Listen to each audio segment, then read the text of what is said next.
Alors actuellement on est sur un exercice de lutte anti-navire. Donc, on a une zone délimitée qui fait 60 nautiques par 55 nautiques. On a un détroit qui est délimité par des zones de terre nord-sud. Notre objectif c'est de franchir le détroit. C'est la mission la plus digne des armées parce qu'on est une mission où on est juste là pour protéger tous les Français. À aucun moment on va les juger, on est juste là pour les protéger. Et les forces de surface, donc on a une FREMM, une frégate multimission, et un patrouilleur de haute mer, le commandant Blaison, qui sont contre nous. La FREMM est équipée de son hélicoptère également NH90 avec un sonar trempé. Leur objectif c'est de nous empêcher de franchir ce détroit par tous les moyens possibles. Sous-marinier, c'est une raison d'être, déjà avant tout, parce que c'est pas un milieu facile en étant dans un endroit aussi confiné. C'est être exigeant avec soi-même, toujours avoir l'envie d'apprendre et d'être rigoureux dans son métier.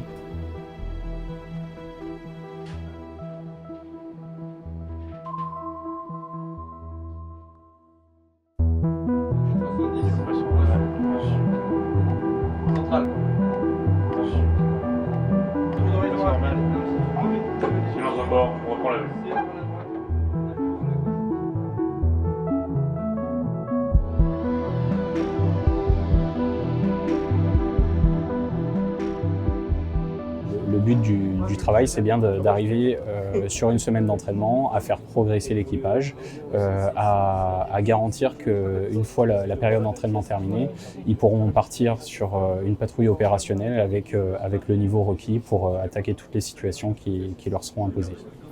Centrale, à droite 15. Venir au 2-3-5. Précédente. Donc on essaye de leur apporter un peu de retour d'expérience. On essaye aussi de les laisser seuls se débrouiller dans les situations un peu complexes, parce que le but c'est bien qu'ils apprennent. Alors c'est une tâche assez compliquée effectivement parce que là les distances sont assez rapprochées entre les forces de surface et nous. Donc on va utiliser plusieurs moyens pour se cacher. On va utiliser beaucoup l'environnement, donc on va jouer sur notre immersion pour se cacher vis-à-vis des émissions sonores des bâtiments de surface. La propagation du son dans l'eau fait qu'on a quand même des zones d'ombre et le but du sous-marin c'est de venir chercher ces zones d'ombre. Ce sont des zones où en fait le sous-marin est assez invisible, les forces de surface ne peuvent pas nous voir. Aviso azimut 282. On peut également limiter notre effection cible, c'est-à-dire mettre le moins de surface possible exposée face aux émissions sonores. Et donc on renvoie moins de signal jusqu'aux bâtiments de surface. Whisky 1 dans le 200, 3000 mètres, 5200 mètres du but entretenu, sous-face B0, pas de perception, cap de l'arme 212. Alors là, l'équipage se débrouille bien pour l'instant, étant donné qu'on a déjà franchi le détroit une première fois. À l'issue de ce franchissement, on a mis en place ce qu'on appelle une période de neutralisation, c'est-à-dire qu'on est chacun retourné à nos positions initiales pour pouvoir recommencer l'exercice de zéro et tenter un deuxième franchissement. Là, on s'en approche, on devrait y arriver une deuxième fois, on espère en tout cas.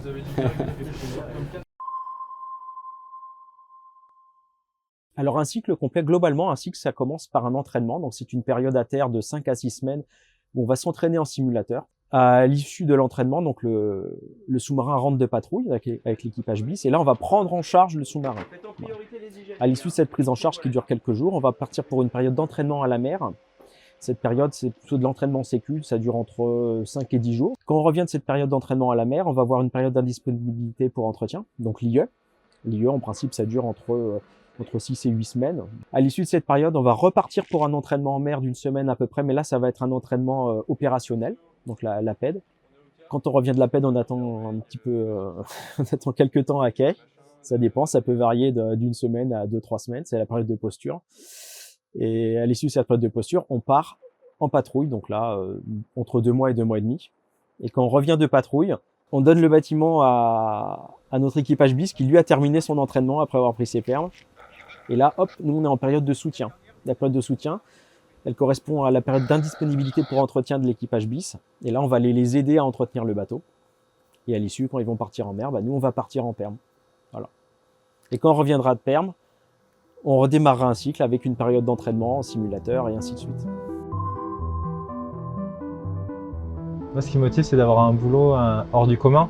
Il n'y a pas tout le monde qui peut dire qu'il est sous-marinier et c'est une fierté pour moi. Moi, avant, j'étais dans le nucléaire à EDF, en alternance.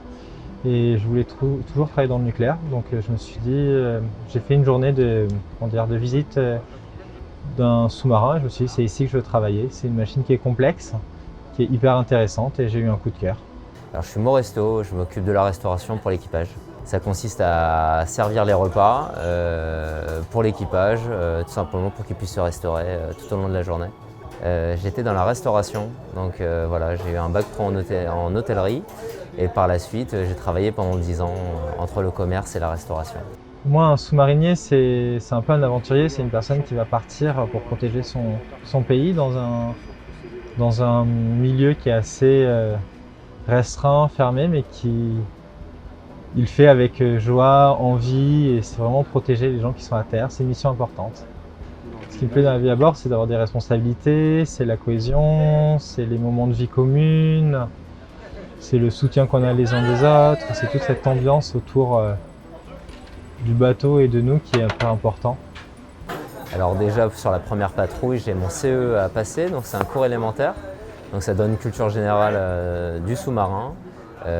C'est gratifiant, intéressant. On a un équipage qui est formé et qui nous accompagne tout au long de notre première patrouille. Alors il faut être intéressé déjà, il faut être curieux quand même. On se trouve sur notre lieu de travail, on dort sur notre lieu de travail, donc c'est tout un mécanisme qu'il faut comprendre. On vit avec un équipage, donc il faut être sociable tout de même. L'arrivée des sauvages. On ne peut pas faire toujours ce qu'on a envie, parce qu'on a des rythmes de vie, mais on s'y adapte, on fait avec.